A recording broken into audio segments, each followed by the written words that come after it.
Iran ने America के साथ आज होने वाली बैठक में सीज फायर के तोड़ने का ऐलान कर दिया है। ईरान ने साफ कहा है कि वो इस बैठक में तब तक शामिल नहीं होगा जब तक अमेरिका बैरिकेड न खोले, और उसने जो धमकी दी है कि ईरान के पुल पावर प्लांट्स को उड़ा देंगे तो वो पहले उड़ा के देख ले। सोचिए, कहा जा रहा है कि अमेरिका के उपराष्ट्रपति और राष्ट्रपति 3 बड़े कार्गो जहाज पाकिस्तान पहुंचे हैं, जिसमें वो उपराष्ट्रपति की गाड़ी होती है, राष्ट्रपति की गाड़ी होती है और सुरक्षा होता है। सोचिए अमेरिका किस तरह से घुटनों पर है, लेकिन वो सिर्फ मीडिया के जरिए बयानबाजी करता है कि ईरान खत्म हो गया, ईरान झुक गया।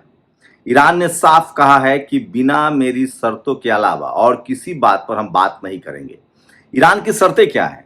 ईरान की पहली शर्त है कि कम से कम $270 बिलियन का हर्जाना तुमको देना पड़ेगा, तभी बातचीत आगे बढ़ेगी। ईरान की दूसरी सबसे बड़ी शर्त है कि किसी भी तरह का प्रतिबंध हम पर लागू नहीं होगा। किसी भी तरह का मतलब किसी भी तरह का, न तेल बेचने पर, न परमाणु रिएक्टर्स बनाने पर, न न्यूक्लियर प्लांट बनाने पर। क्योंकि जब तुम्हारे पास परमाणु बम है तो मेरे पास क्यों नहीं हो सकता है?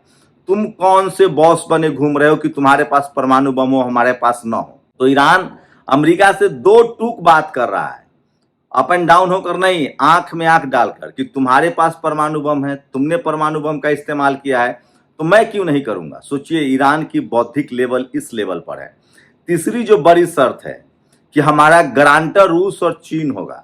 अगर तुमने कभी फिर हमसे दोबारा हमला किया तो हमारी तरफ से रूस और चीन लड़ेगा। गारंटर का ही मतलब होता है, जो ट्रीटी होगी उस पर गारंटर जो होगा हमारी तरफ से, वो रूस और चीन होगा। मतलब अब तुमने हम पर हमला किया तो हमारे साथ रूस और चीन को लड़ना होगा। ये बड़ा समझौता ईरान चाहता है और यहीं पर अमेरिका का पेच फंसा हुआ है। तीसरी जो बड़ी बात कह रहा है वो चौथी, कि पूरी दुनिया में जो 45 साल तक तुमने हमारी संपत्ति फ्रीज कर रखी है, उस संपत्ति को जारी करना होगा, जो लगभग 11 लाख करोड़ रुपए है। चौथा बड़ा वादा, उसकी मांग है, डिमांड है कि हॉर्मुज स्ट्रीट पर मैं जिस शिप को चाहूंगा फ्री जाने दूंगा, जिस शिप से चाहूंगा प्रति बैरल $2, मतलब समझिए एक शिप पर कम से कम $2 लाख की रकम तुम्हें चुकानी पड़ेगी। ये स्थिति अमेरिका की फर्स्ट वर्ल्ड वॉर में इसी तरह के समझौते जर्मनी को करना पड़ा था। तो सोचिए अमेरिका की हैसियत किस तरह से ईरान तय कर रहा है, इसकी आप कल्पना नहीं कर सकते हैं।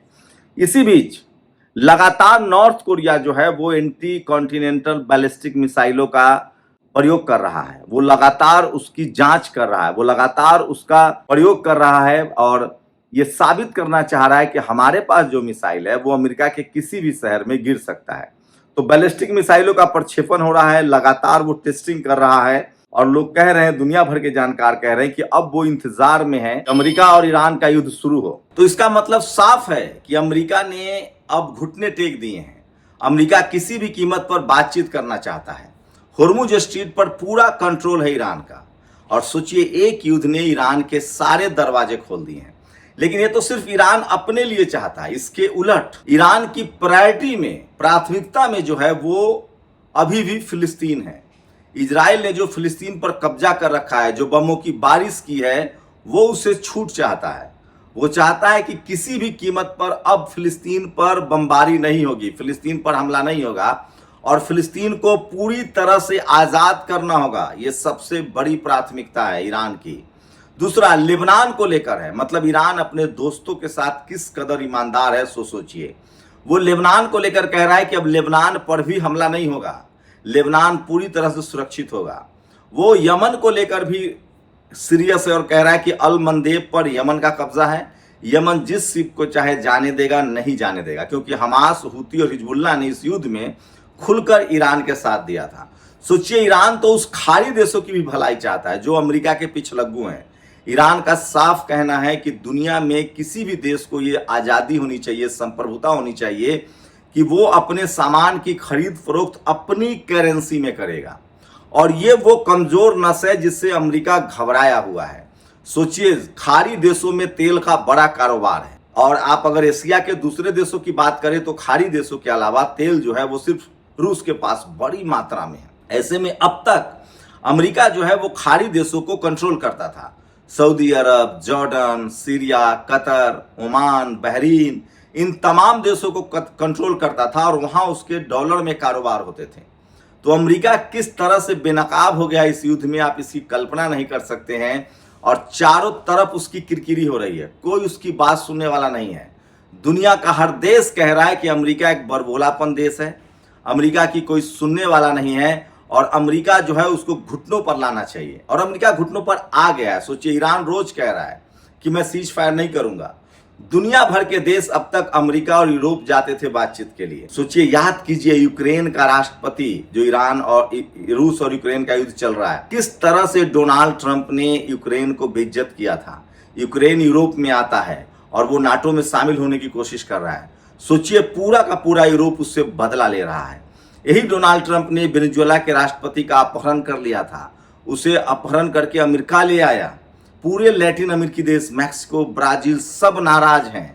सोचिए, यूरोप, पूरा का पूरा यूरोप जो अमेरिका के पीछे पीछे घूमता था, अमेरिका पूरी तरह से अलग थलग पड़ गया, कोई उसके साथ नहीं है। इस्लामोफोबिया का शिकार है अमेरिका। और सोचिए, इस वजह से अब तक जो खाड़ी देशों को लगता था सबसे जो बड़ा नुकसान है अमेरिका का, वो है पेट्रो डॉलर कारोबार। अब तक उसे लगता था कि खाड़ी देशों को वो नचा रहा है। पेट्रो मतलब खाड़ी देश जो तेल बेचते थे, उसका जो पेमेंट है वो डॉलर में करना होता था। डॉलर में आपको पेमेंट डॉलर में करना होगा, और ये सब कुछ खत्म हो रहा है। और यही अमेरिका से बर्दाश्त नहीं हो रहा है। अमेरिका को ईरान ने इस 28 फरवरी से शुरू हुए इस युद्ध में घुटने पर ला दिया है, और इसीलिए अब अमेरिकी राष्ट्रपति उलूल जुलूल बयान देता है, वो धमकियां देता है। वो कहता है कि मैं बर्बाद कर दूंगा, मैं तहस नहस कर दूंगा, मैं कुछ भी नहीं बचने दूंगा, मैं ईरान को खत्म कर दूंगा। ये सब कुछ उसकी डपोर संखित धमकियां हैं, और ईरान इसको समझ चुका है। ये धमकियां वो पहले दिन से दे रहा है। जब 28 फरवरी को युद्ध हुआ था तो 5 दिन बाद ही अमेरिका ने कहा कि ईरान के नेवी खत्म, एयरफोर्स खत्म। सोचिए, फिलिस्तीन पर हमला करके जो इजराइल अपने आप को जेम्स बॉन्ड कहता था, इजराइल तो कहीं खेल में ही नहीं है। इजराइल की कोई चर्चा सुन रहे हैं? वो लेबनान पर कई बार हमले करने की कोशिश करता है, क्योंकि लेबनान उसका पड़ोसी देश है। लेकिन ईरान अभी सीज फायर को मान रहा है। जैसे ही सीज फायर आज खत्म हो गया, अगर बातचीत में अमेरिका ने ईरान की सारी शर्तें नहीं मानी, तो सोचिए इजराइल का क्या हश्र होगा। क्योंकि इतनी मिसाइलें ईरान दाग चुका है इजराइल पर कि इजराइल के 50 लाख लोग बंकर में रहने को मजबूर थे।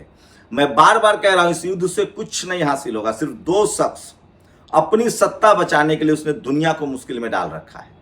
डोनाल्ड ट्रंप, उसकी जिंदगी खतरे में है, उसको जेल जाना होगा, अंतिम समय उसको जेल जाना होगा, या वो सुसाइड कर सकता है।